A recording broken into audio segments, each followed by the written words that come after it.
안녕하십니까, 행복창조입니다. 예, 오늘도 하락이라고 이야기하기에는 좀 애매한 그런 장이었습니다. 지금 제 중요한 거는 우리나라 장은 지금 내일이 중요한데, 투자자 포지션을 먼저 보시면 양매수를 해놓고 있습니다. 즉 어디로든 가겠다는 것이죠. 그래서 표를 보시면 내일이 상방보다는 하방 쪽에 더 크다 하는 걸 우리가 느낄 수 있는 것이, 같은 내과 쪽에 매도를 때리는데, 이런 식으로 때리는데 콜 쪽에 매도가 347이 더 큽니다. 그리고 335를 지금 이렇게 크게 매도를 때려놨고, 같은 335에 행사가 푸스 매수가 되어 있어요. 그러니까 이러한 형태로 되어 있다는 것은, 만일에 내일장이 외국인의 지금 의중대로 흘러가고 있는데 하방이다 이러면 최고 337, 335 여기까지도 갈 수가 있다는 말은, 선물 345도 한번 깨려고 하려고 하는 지금 그런 작당이 눈에 보인다는 거죠. 그래서 누적을 보시면, 가만히 보시면 이 345가 지금 확실하게 저항이 되고 있는 겁니다. 그럼에도 337, 335에 지금 풋 매도는 그대로 있기 때문에, 만일에 내일 장이 340을 깨고 내려왔을 때 그때 풋 매도가 나오는지 안 나오는지를 잘 보면, 목요일 장이 수요일날 미국 장이 어떻게 될지는 모르겠지만, 목요일 장은 우리나라 장이 상방으로 갈 확률이 높다. 이거를 결론적으로 얘기하면 선물 340과 345에 갇혀있는, 위로 올라가면 때리고 내려오면 올리는 전형적인 갇힌장이라고 지금 현재 이야기를 하고 있는 겁니다. 그래서 내일 만일에 매매를 한다면 어떠한 기준으로 매매를 하면 좋을까? 지금 콜 340이 보시면 5.5를 넘지를 못하고 있어요 지금. 그래서 이 5.5가 지금 엄청난 저항선이다.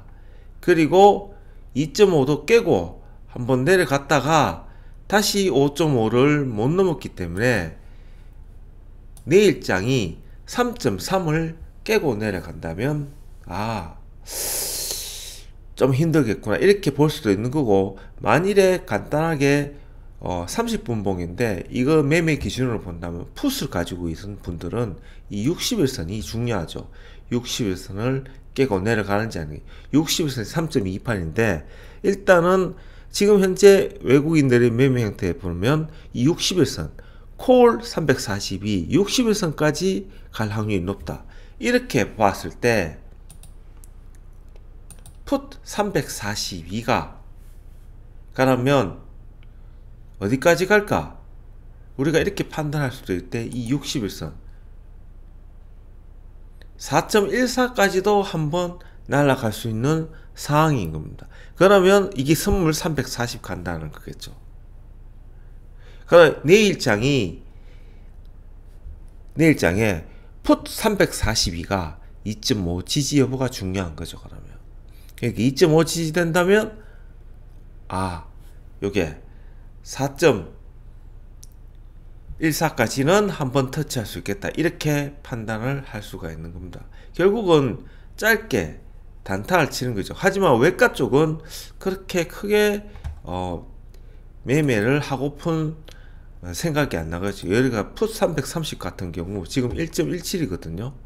그런데 떨어질 때, 선물이 떨어질 때 아주 급격하게 떨어지지 않는 이상은 이러한 여기 60일선까지 가기는 좀 힘이 들다. 예를 들어 가지고 흘러내리듯이 흘러내리면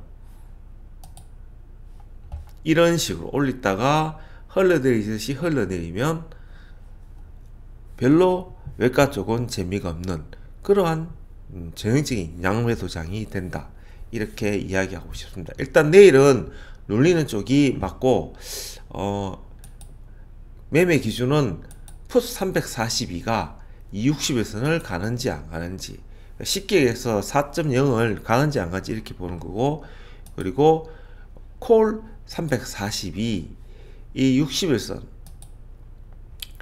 3.31, 대충 3.3이죠, 그죠? 이 3.3을 깨는지 안 깨는지, 이것이 중요한 포인트다. 그러니까 상방을 가거나 지지를 하려고 하면 푸스 342가 2.5를 깨고 내려와야 되겠죠, 그죠? 예, 요렇게 매매 기준을 보고 매매를 하면 되지 않겠나 이렇게 봅니다. 만일에 내려온다면 목요일 날은 상방일 확률이 높고, 목요일 날 위클인데 위클 쪽에 콜 쪽에 또 한번 매매할 때 괜찮은 맛이 나오지 않을까 이렇게 판단합니다. 어디든 간에 미국은 오늘장 쉬는 날이고, 그리고 7월 말에 연준 회의도 있고 실적도 나오고 굉장히 좀 불확실성이 높은 장입니다. 그러면 만기일이 두 번째 주 목요일 날 7월 13일이지 않습니까? 7월 13일이 끝나고 14일 날 금요일부터 그 다음 주 한 주는 굉장히 눌리는 장이 될 확률이 높다. 우리나라 장 항상 그랬거든요. 어떤 큰 이벤트를 두고 불확실성이 높으면 눌린다. 그래서 댓글에 우리나라 하반기 코스닥에 대해서 이야기를 하는데, 지금은 코스닥에 대해서 함부로 이야기를 못합니다. 왜냐하면 코스닥은 빠질 때 대형주에 비해서 더 빠지고 올라갈 때 더 올라간다는 뜻을 다 알고 계시기 때문에 이 말은 변동성이 굉장히 크다는 의미거든요.